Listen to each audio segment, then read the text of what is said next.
Y pues este esquema representa explícitamente y gráficamente la clasificación de la historia como ya lo hemos estado repitiendo y enfatizando constantemente.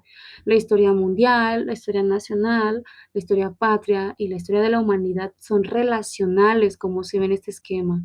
Siempre interactúan unas con otras y así sucesivamente por los siglos de los siglos santos. Amén. ¿Sí?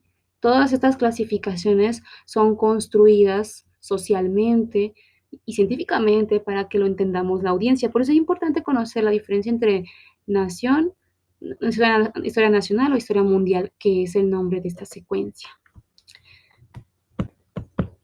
Por otra parte, esto nos permite reconocer que son puntos de encuentro. Bueno, por ejemplo, vamos a remitirnos a su librito.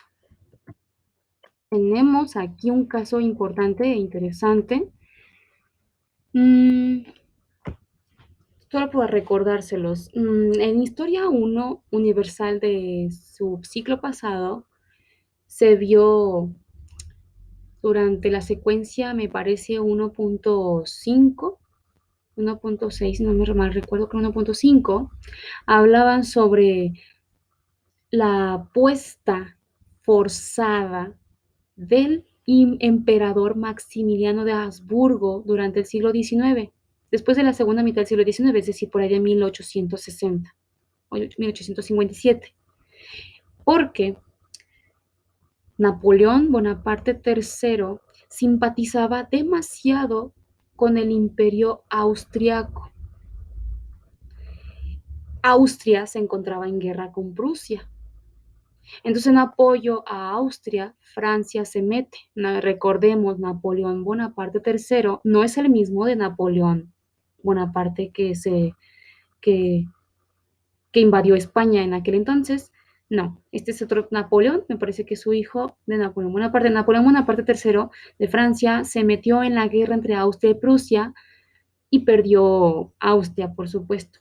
Y el emperador Maximiliano de Habsburgo fue austriaco, fue traído y apoyado por las potencias inglesas, el imperio español y la potencia de Francia para que resolviera estos problemas de la guerra de secesión y la guerra de reforma que México estaba sufriendo entre la guerra de los liberales con los conservadores, que en el entonces presidente Benito Juárez que tenemos en nuestra nación. ¿Sí? Es un ejemplo, por ejemplo, que son puntos de encuentro entre la historia mundial de otros países con la historia nacional de México, por ejemplo. Y visto metafóricamente, es como una serie de teatros, de obras de teatro.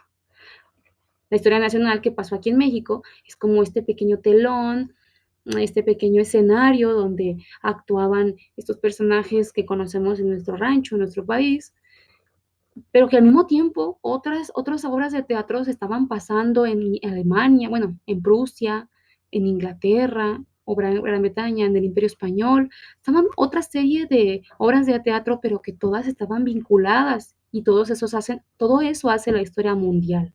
Pero la historia nacional se enfoca en nuestra delimitación geográfica y en nuestro origen como pasado en común. Y tenemos diferentes dimensiones de la historia.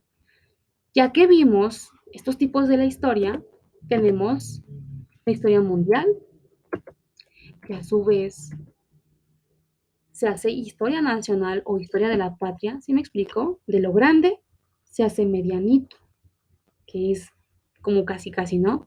Galaxia, sistema solar, planeta, país, historia local, ¿no? Tenemos en Guanajuato en nuestro caso.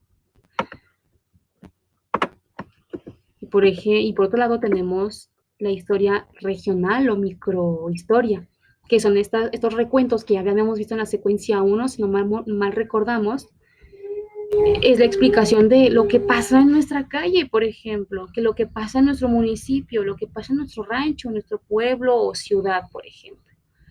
Recordemos que la historia no solo es patria, la historia también es nacional o es microhistoria, y ahí les va un ejemplo, como en mi caso, yo vivo en una colonia rural y puedo contar cómo diario actúa